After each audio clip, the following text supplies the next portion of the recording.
What if I told you that stupidity isn't just the absence of intelligence, but something far more insidious, a force that can transform brilliant minds into instruments of destruction? What if the greatest threat to civilization isn't evil people doing evil things, but ordinary people who've simply stopped thinking? Picture this. A renowned scientist with multiple degrees suddenly starts embracing and promoting dangerous falsehoods. A compassionate teacher begins to endorse harmful, even hateful ideologies. A loving parent starts making reckless decisions that place their children at serious risk. These aren't evil people by nature. In fact, they are intelligent, educated, and well-meaning individuals who have somehow succumbed to what Dietrich Bonhoeffer once described as the deeply disturbing power of stupidity. And what makes this truly terrifying is not that it's rare, or that it happens somewhere far away to strangers you'll never meet. No, the frightening reality is that this phenomenon is unfolding all around us. It's happening to people just like you and me. This isn't some abstract philosophical debate for academics. This is real, tangible, immediate. Stanley Milgram, a Yale psychologist, famously demonstrated this in his controversial obedience experiments. He recruited everyday volunteers and instructed them, under the guise of scientific research, to administer what they believed were increasingly painful electric shocks to another person. Even when the participants heard anguished screams, "Please to stop," an astounding 65% continued administering shocks, some believing they were inflicting fatal harm. These weren't monsters. They weren't sadists or mentally disturbed individuals. They were ordinary people who had for a moment surrendered their own moral compass under the weight of authority. They had become tools, unthinking extensions of another's will. This was the same chilling pattern Bonhoeffer had witnessed years earlier in Nazi Germany. It was a first-hand view into what he would later articulate as one of the most unsettling and overlooked truths of human nature. But before we explore this theory in greater depth, let me ask you something. Have you ever accepted a belief just because it seemed like everyone else did? Have you ever pushed aside doubt simply to fit in? Keep that question close, because the journey we're about to take could reshape how you view the world and yourself. Dietrich Bonhoeffer was no armchair philosopher insulated from reality. He was a German Lutheran pastor, a theologian with deep convictions, who watched in horror as his homeland, the land of poets and thinkers, descended into moral collapse. Born in 1906 to a highly educated family, his father a leading psychiatrist and neurologist, Bonhoeffer had every reason to trust in reason, discourse, and the power of education. He believed, as many do, that an informed and rational society would resist tyranny. But, as the Nazi Party rose to power, that faith was shattered. Bonhoeffer didn't just read about decline, he lived it. He saw doctors, professors, and clergy, people who had sworn to uphold truth, surrender to lies and hatred. These weren't uneducated masses manipulated by propaganda. These were scholars and moral leaders who, somehow, stopped thinking critically and began parroting beliefs that stood in direct opposition to their own values. From his prison cell in 1943, condemned to die for his role in a plot to assassinate Hitler, Bonhoeffer penned a statement that has echoed across generations. Against stupidity, we are defenseless. No protest, no argument, no evidence could penetrate the thick wall of willful ignorance. Rational explanations fell like snow on stone, unnoticed, uninfective. What made this observation even more disturbing was its startling accuracy. Evil, Bonhoeffer explained, contains the seeds of its own destruction. It generates discomfort, resistance, even rebellion. But stupidity? It cloaks itself in righteousness. It believes it's doing good, and in that belief, it becomes utterly immune to reason or correction. Perhaps Bonhoeffer's most alarming insight was his view that stupidity doesn't emerge at random. It thrives under specific conditions, conditions that benefit the powerful. Because unlike malicious individuals who at least wrestle with guilt or inner conflict, people trapped in functional stupidity feel morally secure. They obey, they conform, they stop asking questions, not because they lack intelligence, but because they've stopped exercising it. This isn't a glitch in human behavior, it's a feature. Those in control don't need to censor every word or silence every critic. All they need to do is create a culture where seeking the truth becomes too exhausting, too dangerous, or too costly. When people become afraid to think or too distracted to care, stupidity becomes the default, and power remains unchallenged. Malicious people know they're doing wrong, which creates internal conflict and eventual breakdown.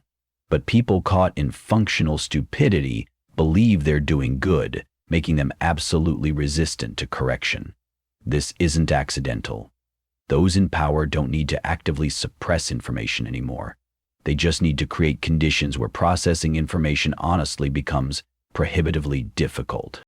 When Bonhoeffer used the word stupidity, he wasn't talking about low IQ or lack of education. He was describing something far more complex, what we might today refer to as functional stupidity or willful ignorance.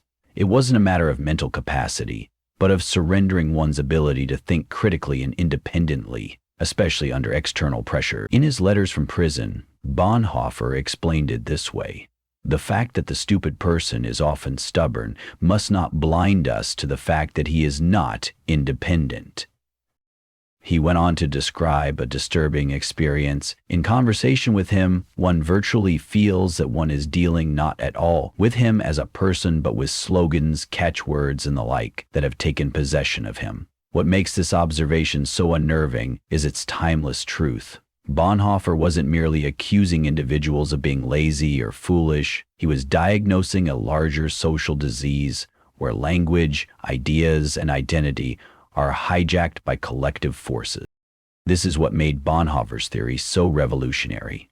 He argued that stupidity doesn't stem only from personal weakness or ignorance. Instead, it frequently arises from systemic pressures, the subtle, invisible forces that make independent thought both difficult and dangerous. Think about it. Our current economic systems reward shortcuts over depth. Social media giants make billions not from thoughtful debate, but from triggering emotions. News outlets flourish by fueling outrage, not offering balanced insight. Political campaigns win hearts with catchy one-liners, not intricate policy discussions. When someone is juggling 2 or 3 jobs, buried in bills and bombarded by notifications and noise, when there's barely enough time to sleep, let alone reflect, giving up on critical thinking starts to feel like a necessary adaptation, not a flaw, but a way to survive the storm. Economists even have a term for it: rational ignorance. In many cases, it's considered logical to stay uninformed about complex topics. Why? Because truly understanding them requires time, mental effort, and energy. Luxuries many can no longer afford. But what's rational for the individual becomes irrational for society. And that's the paradox Bonhoeffer grasped so clearly. This isn't simply a story of personal failure. It's about structural pressure leading to widespread intellectual surrender. The real danger isn't ignorance alone. It's the environment that nurtures and normalizes it. And the human brain, stressed and exhausted, becomes an easy accomplice. Beyond Festinger's groundbreaking work on cognitive dissonance in the 1950s shed light on this very process. When someone encounters evidence that challenges their beliefs, the brain resists, sometimes fiercely. But Bonhoeffer had already seen this long before psychology gave it a name. He understood something crucial. This resistance intensifies when people are overwhelmed, anxious, or economically insecure. Exactly the kind of conditions created by the modern world. Bonhoeffer also noted another chilling pattern. Stupidity is not merely a personal defect. It often flourishes in group settings.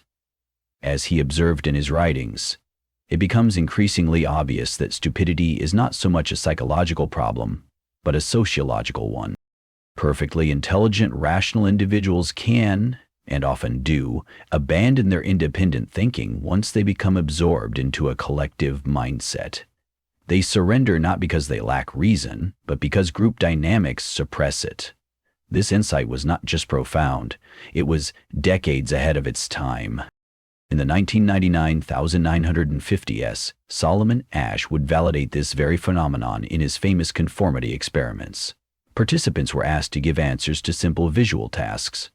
When surrounded by a group confidently giving wrong answers, a staggering 75% conformed at least once, even though they knew the answers were incorrect. Why? Because going against the crowd felt more dangerous than being wrong. Now imagine how that same principle operates in the age of social media. Platforms are engineered to keep users inside tightly sealed echo chambers, digital spaces where dissenting opinions are filtered out and reinforcement is constant.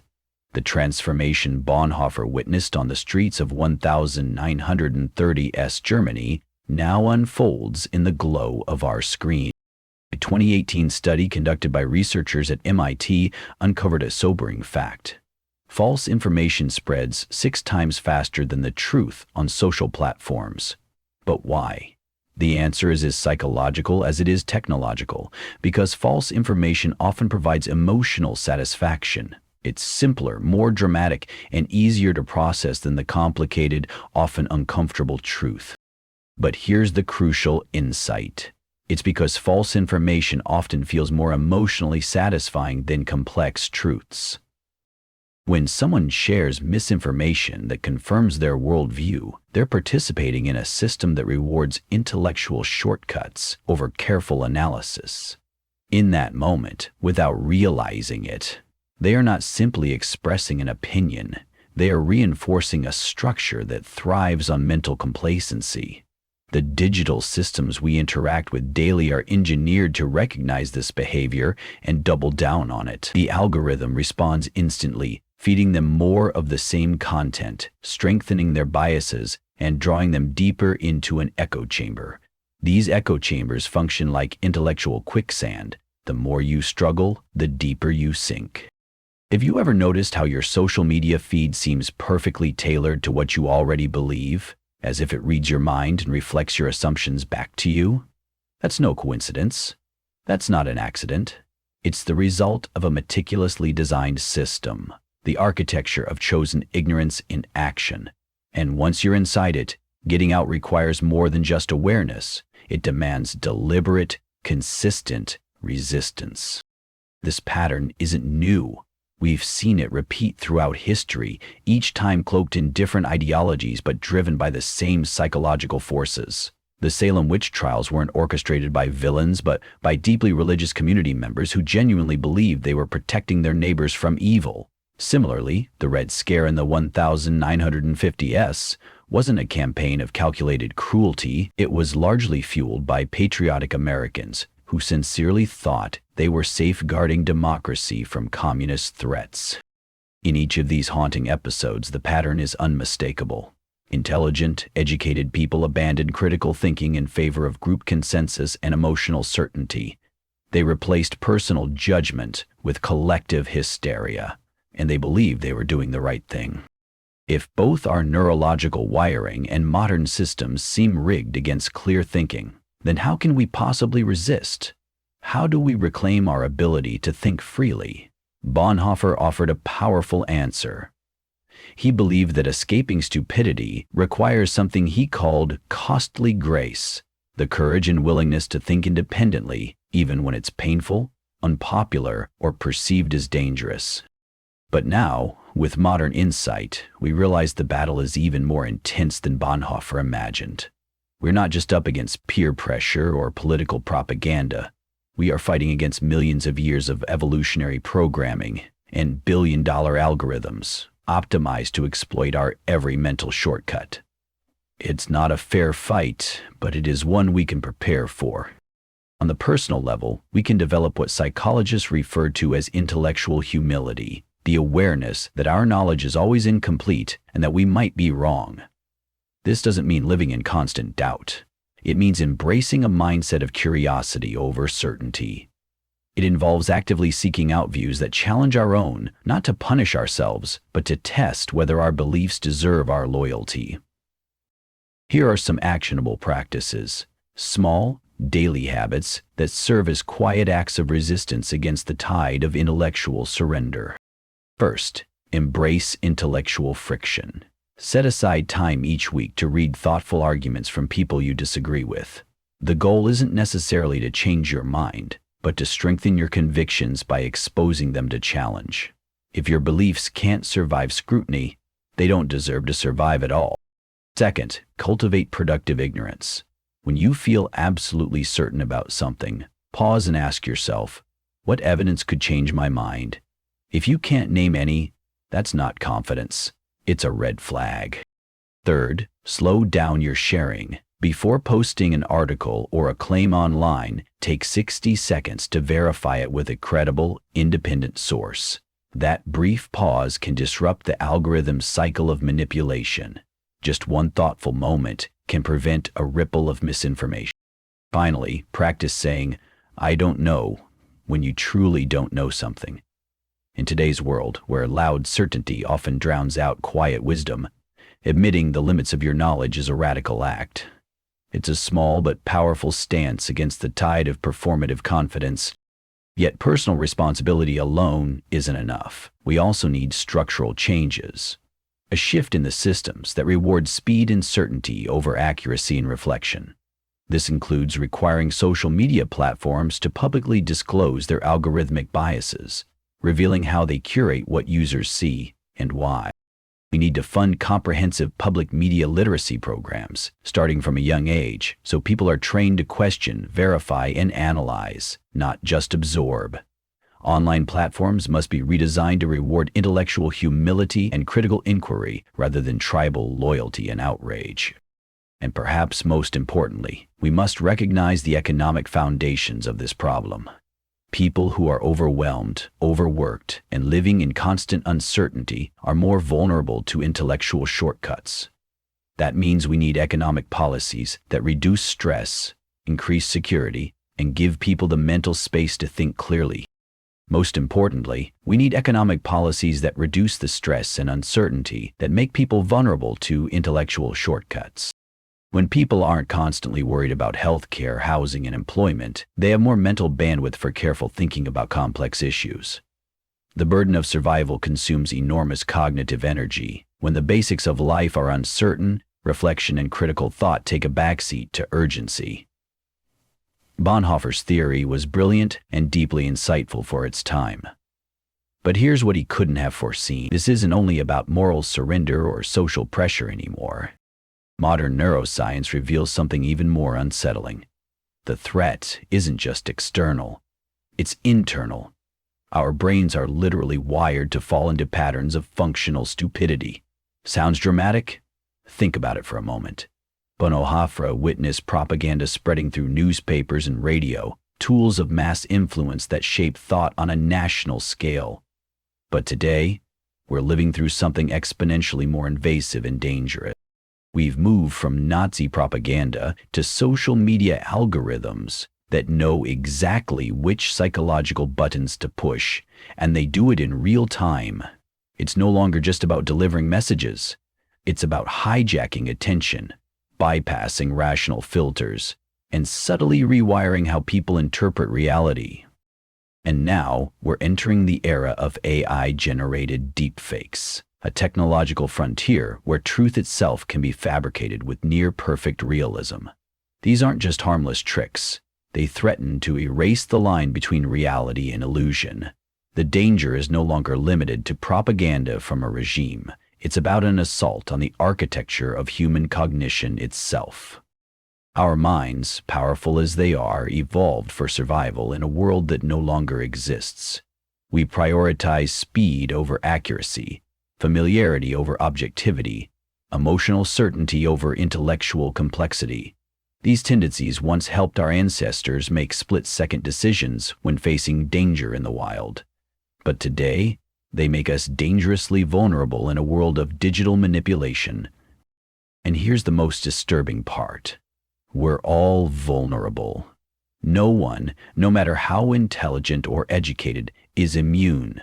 The same mental mechanisms Bonhoeffer described remain in place. When people feel uncertain or threatened, They instinctively reach for explanations that feel authoritative and comforting, even if they're dangerously wrong. Simplicity becomes a refuge. Certainty becomes a drug. But here's the crucial insight. What makes Bonhoeffer's warning more urgent than ever is that we are no longer just up against human manipulators. We're confronting systems designed by artificial intelligence, systems capable of exploiting our cognitive vulnerabilities with chilling precision. Every scroll, every click, every hesitation is tracked, measured, and used to predict and influence future behavior. This isn't science fiction, it's now. We witnessed the effects firsthand during the COVID-19 pandemic. Doctors, engineers, lawyers, individuals trained in logic and analysis began circulating debunked conspiracy theories about vaccines and treatments. These weren't cases of stupidity in the traditional sense. They were failures of intellectual independence under extreme emotional and societal pressure. Bonhoeffer understood what was at stake, and he paid the ultimate price for defending the capacity to think freely. He was executed by hanging on April 9, 1945, just weeks before Nazi Germany collapsed. His final words, according to a fellow prisoner, were both chilling and profound. "This is the end for me, the beginning of life." His sacrifice wasn't merely an act of political defiance, it was a defense of human thought itself. Bonhoeffer believed that when people surrender their ability to think independently, they surrender their humanity. They become, as he wrote, puppets, no longer guided by inner principles, but manipulated by whatever force is strongest at the time. And that leads us to the question Bonhoeffer left behind, a question more relevant now than ever before. Who stands fast? Who resists when the pressure to conform becomes overwhelming? Who continues thinking when doing so is difficult, even dangerous? When the price of truth is higher than the comfort of lies, who chooses truth? The answer doesn't lie in intelligence or advanced education. It lies in the daily choice, to stay curious rather than settle for certainty, to seek truth instead of comfort, to engage our minds rather than surrender them to easy reactions.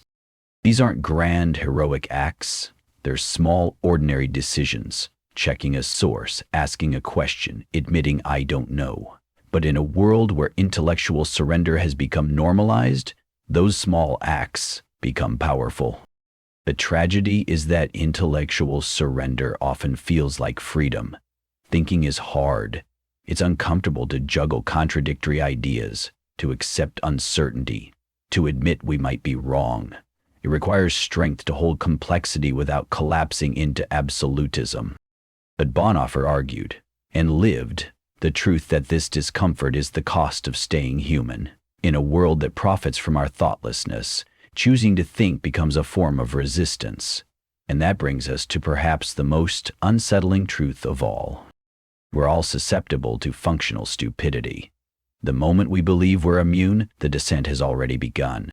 The price of intellectual freedom is eternal vigilance, not against obvious external enemies, but against something far more subtle and personal. Our own tendency to stop thinking when thinking becomes difficult. It's in those moments of fatigue, frustration, or emotional overwhelm that we're most vulnerable to mental surrender. And that's what makes Bonhoeffer's theory of stupidity so deeply unsettling. It isn't a distant critique, it's a mirror.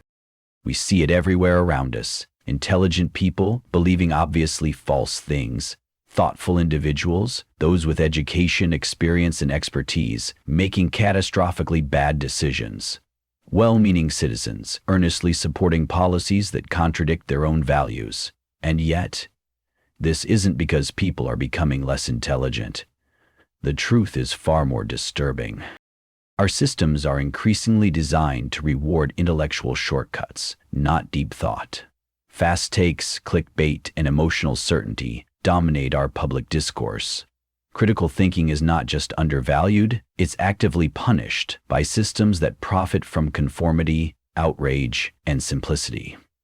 But within this harsh diagnosis, there's real hope. Because if stupidity is something we partly choose, then it's also something we can choose to reject. If part of the problem is structural, then structures can be challenged and changed. If it stems from mental overload, we can build environments that support clarity rather than confusion. It won't be easy, but it's possible. Imagine critical thinking like physical training. At first, it's uncomfortable, even painful. But with time, discipline builds strength. Just as we wouldn't expect to run a marathon without months of training, we can't expect ourselves to navigate today's complex information landscape without developing mental stamina. Independent thought demands effort. It requires us to wrestle with ambiguity, to question assumptions, to tolerate discomfort. And like any muscle, the brain needs regular exercise to stay sharp. So the next time you find yourself absolutely certain about something, pause. The next time you feel the urge to instantly dismiss a perspective that challenges your belief, pause again. And the next time you're comforted by the feeling that you already have all the answers, remember Bonhoeffer's warning. Functional stupidity doesn't arrive like a storm. It whispers. It tells you you already know enough. It flatters your certainty and numbs your curiosity. And it is precisely in that quiet moment, when the world seems to ask nothing of your intellect, that you face a choice. Will you hand over your mind for the ease of agreement, or will you choose the harder path of intellectual independence?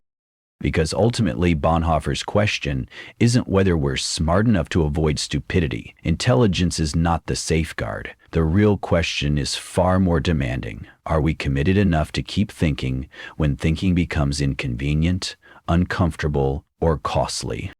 In a world that profits from our intellectual surrender, choosing to think carefully, slowly, and independently becomes an act of resistance. It's not flashy. It's not always visible. But it may be one of the most important things we can do, not just for ourselves, but for everyone around us. Here's my challenge to you this week. Choose one belief you hold with absolute certainty, something you rarely question, and spend just 30 minutes researching the best, most thoughtful arguments against it, not to torture yourself, not to fall into doubt, but to train your mind in intellectual courage. The very courage Bonhoeffer. If your belief stands strong after scrutiny, you'll hold it more confidently. If it falters, you'll have discovered something far more valuable than pride. You'll have taken a step closer to truth. Because the future of human dignity may depend not on what we know, but on how bravely we are willing to question what we think we know. If this video made you question even one thing you previously felt sure about, don't see that as weakness. See it as the beginning of something powerful, intellectual courage.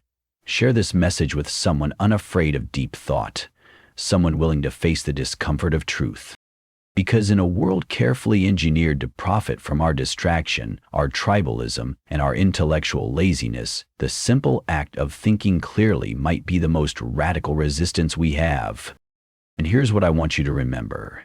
Every time you choose curiosity over certainty, evidence over emotion, careful reflection over reactive assumptions, you're doing more than just protecting your own mind. You are defending the very possibility of human wisdom in an age of artificial stupidity. What's one belief you're willing to question this week? Let me know in the comments. And let's commit, together, to being the kind of people who stand fast when everyone else has stopped thinking.